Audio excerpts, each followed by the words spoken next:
Wire ये मतलब वो तीसरी बार कनेक्शन है। कनेक्शन से ना। हाँ, तीसरी तो बार वो खाएंगे। क्या करता है, कनेक्शन ठीक से ज्वाइन करके चला जाता है, हाँ। सिर्फ लगाता है।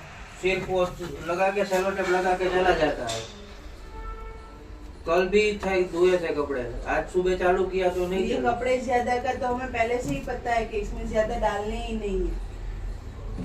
और ज्यादा तो भी 10 किलो का है तो उसके अकॉर्डिंग टू भी उतना तो होना चाहिए ना।